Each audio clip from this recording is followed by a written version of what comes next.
Where has the summer gone? In early June, you helped me celebrate my birthday, and we had a question box sermon where you submitted things on your mind you'd like me to preach on. One of you asked, why is time passing faster and faster as one gets near the end of life? Example, 1 year a grandchild was born, a few years later he is 18. How many of you can relate to that question? Is your hourglass running fast? Virgil was a Latin poet, author of the Aeneid, and in about 29 BCE, he also wrote a collection called the Georgics, in book 3 of which appear the following lines. Omne adeo genus in terris hominum que ferarum que et genus aquiorum pecudes pectoi que velucres, in furias ignem que ruunt amor amibus idem, sed fugit inter rea, fugit irreparably tempus, singula dum capi circumvectabor amor. Or, if you're Latin, it may be rusty, as mine is. Nay, every race on earth, men and beasts, and ocean folks, and flocks, and painted birds, rush to the raging fire. Love sways them all. Fast flies meanwhile the irreparable hour, as point to point our charming round we trace. This has come down to us as a simple tempus fugit, or time flies, which is inscribed on half the sundials in the world. It has given rise to the bromide time flies when you're having fun, or Kermit the Frog's variation, time's fun when you're having flies. And even inspired the immortal anonymous pun, time flies like an arrow, fruit flies like a banana. But by this iteration, we've come away from the original sense of tempus fugit, for fugit does not mean fly, but flee. It is the root of our word fugitive. The more accurate translation would be time flees, as if it's just gone over the next hill, hiding out in a cave or something. But it doesn't really flee. The human condition is that we live inside of time, like any other creature. But unlike other creatures, we assume the burden of trying to understand it and figure out what it is. Virgil is not the first or the last poet, songwriter, or thinker to try to put his or her finger on what time is. I want to start by naming a few models these bards have suggested for how we think about time, and then get into some really interesting science, which will bring us around to today's question, whether in old age time really does go faster, or if not, why it should seem to do so. Two common models of time are the circle and the line. The circle and the line.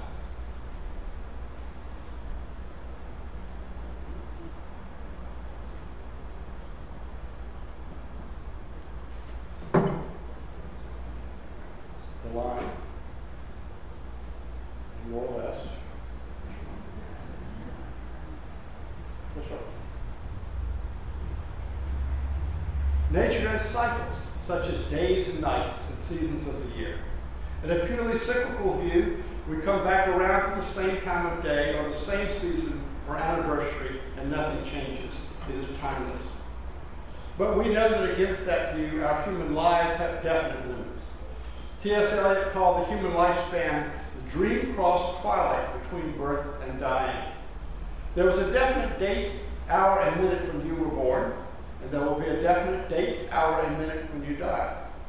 The duration between these 2 points can be set out as a timeline, and you can mark your progress along it, even if, as most of us, you don't know precisely when the end point will be. Joni Mitchell's song, The Circle Game, pictures time as a carousel with painted ponies going up and down. This is basically a cyclical view, but it also comes with conditions. It only goes in one direction. We have to ride around the seasons. We can't return from where we came. We can only look behind. Dylan Thompson's Fern Hill, on the other hand, has an ultimately linear view. The narrator spins a timeless childhood where he was born over and over in the sun. His wishes raced through the house high hay, and he was oblivious that time would ultimately oust him from his childhood kingdom. He was like the races of men and beasts in Virgil's poem, who traced their charmed route point to point only to discover that time has flown irreparably. The pure cyclical model sees us as coming around to the same place without progress. The linear model emphasizes that we only move one way and we can't go back. Joni Mitchell's carousel metaphor partakes of both. You go round and round, but you can't return. T.S. Eliot says the end of all of our exploring will be to arrive at the place we began and know it for the first time. But I think a better model of time is that we come around the circle, whether it's a day or a season or a year, and we're sort of at the same point on the circle where we were the last time, but we've also moved on. The better geometric model for this is not a circle, but a spiral. Let's see if I can do a spiral.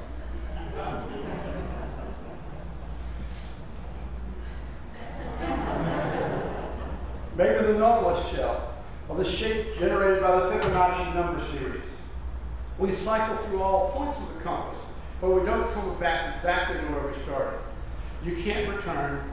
You can only look behind from where you came and go round and round and round in the circle game.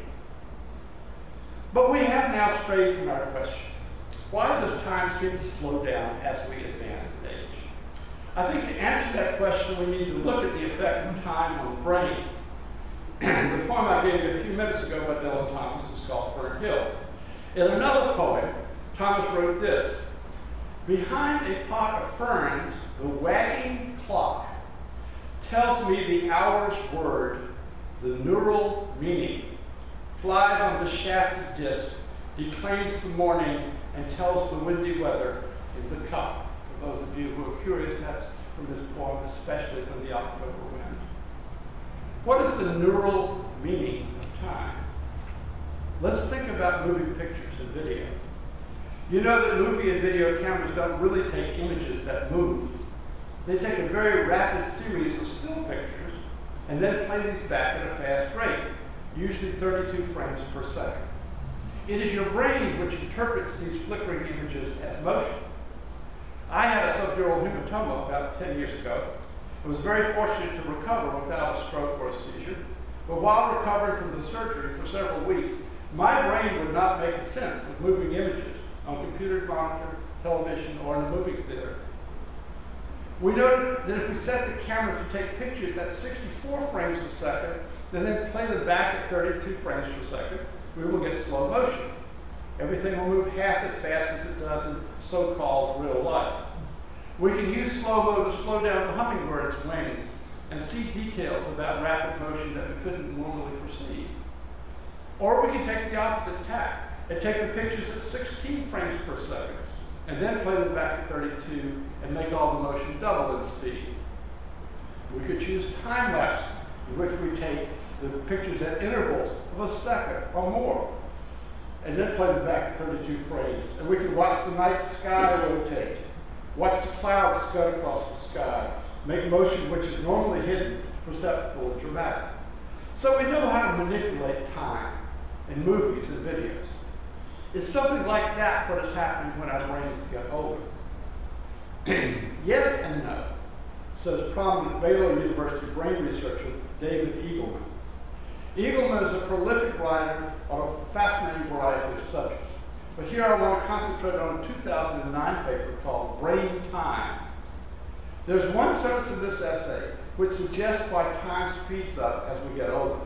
But to get there, I will need to talk about Eagleman's explanation of the essay's testing of opposite phenomenon, why time seems to slow down in moments of crisis.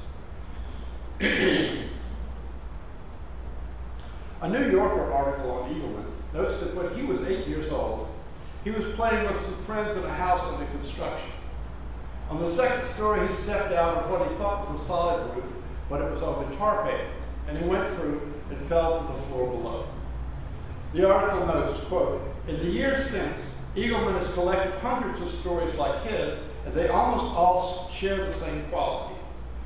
In life-threatening situations, time seems to slow down. He remembers the feeling clearly, he says. His body stumbles forward as the tar paper tears free at his feet. His hands stretch toward the ledge, but it's out of reach. The brick floor floats upward, some shiny nails are scattered across it, as his body rotates weightlessly above the ground. It's a moment of absolute calm and eerie mental acuity. But the thing he remembers best is the thought that struck him in midair. This must be how Alice felt when she was tumbling down the rabbit hole. Unquote. In his essay, Brain Time, Eagleman describes how he's tried to test this time-slowing phenomenon scientifically. Have you ever watched the digits on the gas pump as you pump your gas? The one over on the cents column of the dollar display or the tenths column of the volume display will go by way too fast for your brain to read them. And when my computer tells me it is updating files, it will sometimes count the thousands of files that it's updating in a few seconds, but the numbers go by too fast for me to read them. So it was fairly easy for Eagleman to design a digital display that could be worn on a person's wrist, like a watch, and the speed of the numbers could be adjusted to whatever the experimenter wanted. What they wanted to do was have the speed of the display be just a little faster than the subject could make sense of in a normal situation. Then they were going to put the subject under the kind of stress of a life-threatening situation to see if in that frame of mind, or brain, the subject would suddenly read the numbers which were too fast normally. Pretty clever, huh?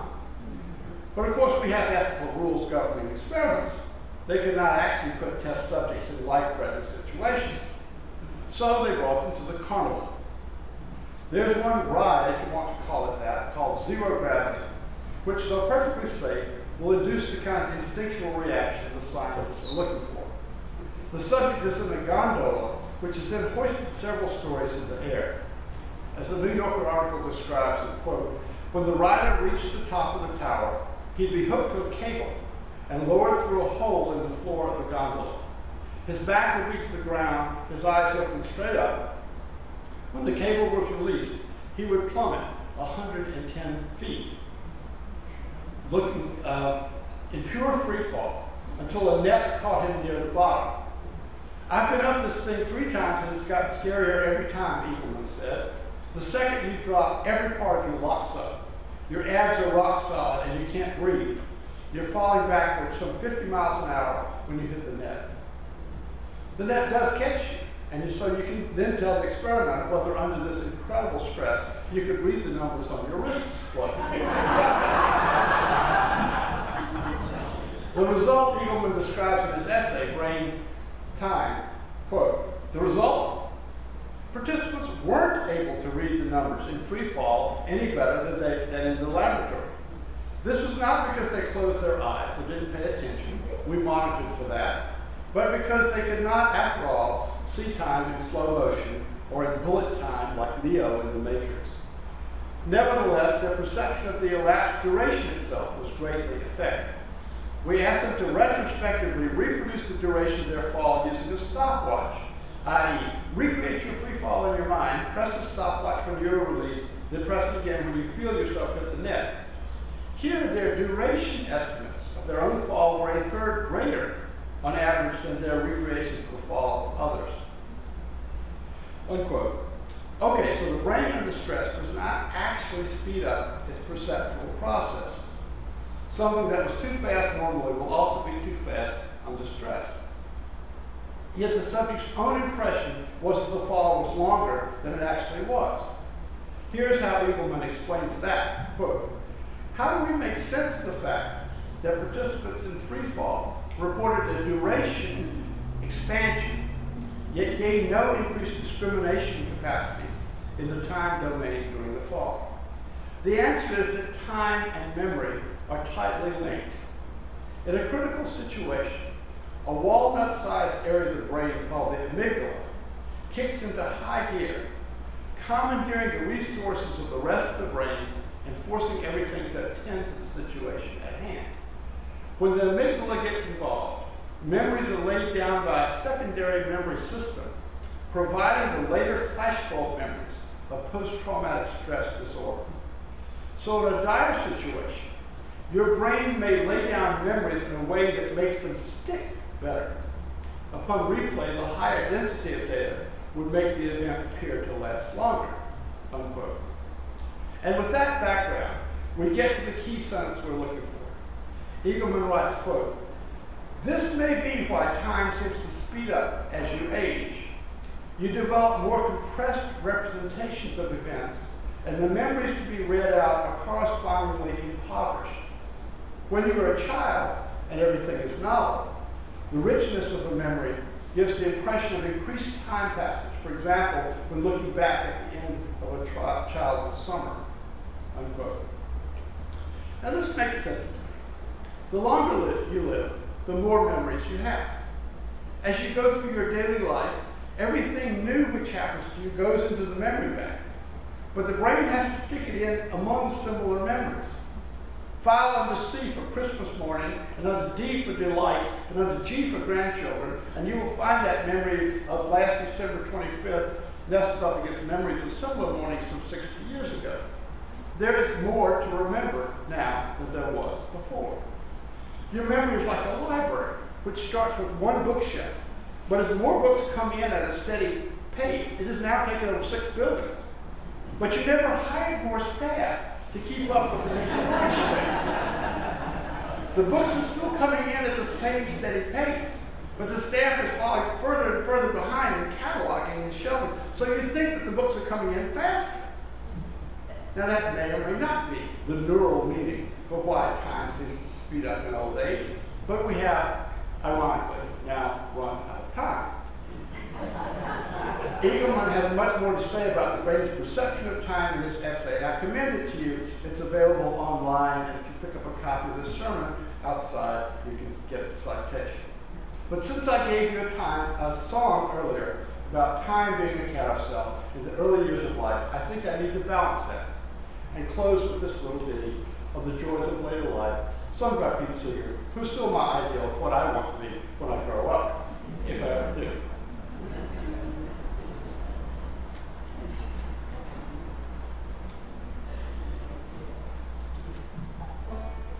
My unreliable memory is that Pete found this poem on the back of a menu in a diner in Peekskill, New York, and sent it to me.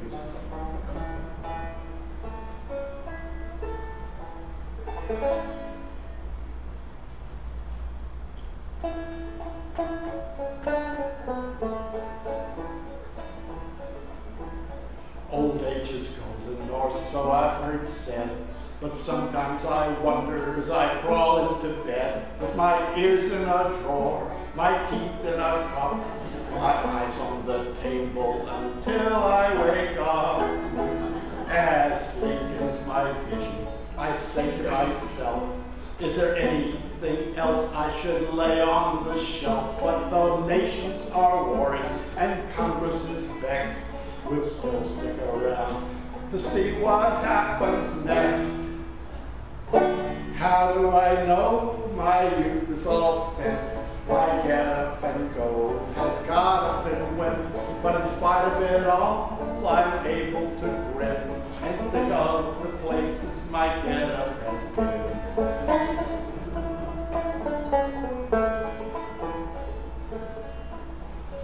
When I was young, my slippers were red. I could kick up my heels right over my head. When I was older, my slippers were blue, but still I could dance the whole night through.